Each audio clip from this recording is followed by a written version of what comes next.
It's about one of our favourite topics, the Dunedin Hospital kerfuffle. Are we calling it a kerfuffle? That's Is that a good word. name for it? Yeah. Yep.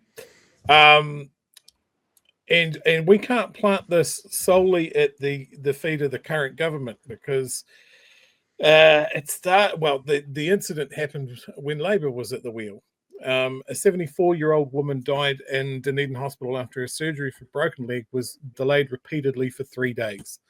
The review of the woman's case found that the delay was the root cause of her death from cardiac issues following a pulmonary embolism and a stroke while in surgery. This is down to Dunedin Hospital not having the surgical resources to see her in a timely manner, and she kept on getting bumped for other more serious cases. This happened in, I believe, 2021, and I think is just really illustrating the fact that as much as we want to throw shit at the current government for the state of health, it is a big problem, and it is spread out over multiple governments. So where do you go from here? I think that's a fair observation. You know, the current state of the health system has been made worse by the current government, but there were some very deep-seated issues within the health system beforehand. And I think this case that you're just highlighting, of course, you know, my thoughts are with the woman who lost her life and her family, an absolutely tragic set of circumstances, highlights for us why we need to actually invest in expanding the capacity of our health system. If you think about the number of hospitals that we have now is not that much bigger than the number of hospitals we had when we had a population of 3 million people. You know, we haven't expanded our health system, the capacity of our health system, to cope with the fact that there's now 2 million more people living in this country. And that includes the health workforce, it includes, you know, all the hospitals, the whole works. And so we need a concerted effort to deal with that. Unfortunately, the stop-start nature of some of that is making this thing worse.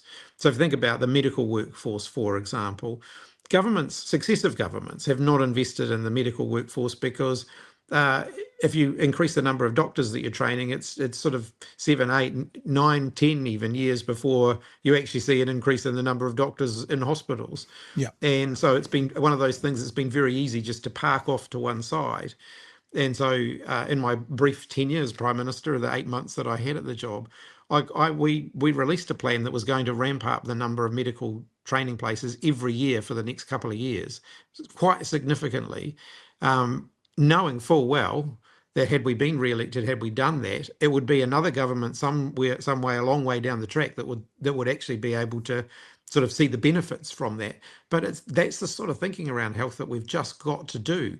You know, we've got to get past this idea that unless I can cut the ribbon on it, I'm not interested in it, because that's why we've got an infrastructure crisis. It's why we've got a health system crisis. It's why our schools are not where they need to be. We've got to start thinking beyond the 3-year parliamentary term if we're going to deal with some of the deep-seated issues that the country has. So that means as a part of the election process, you want to be talking about the 30-year plan, the 50-year plan, and actually saying, we might not be the ones to cut the ribbon, but this is what the country needs, so we're going to start it. But it's also about saying we're not going to stop stuff just because the other side were the ones that started it. Yeah. So the inter-island ferries, they didn't need to just cancel it. You know, they could have said, oh, look, we're outraged at the fact that it's going to cost so much money, but that's the other side's fault. We're going to go ahead and finish it. You know, Transmission Gully was half constructed when we became the government. The price blew out through the roof. We didn't turn around and say, oh, we're cancelling and it's all the other side's fault. We finished it. You know, I just think you've got to... the stop-start nature of government spending in areas like this is just really damaging. Take state house builds. You know, if we're being really frank, we probably need another 20,000 state houses in New Zealand.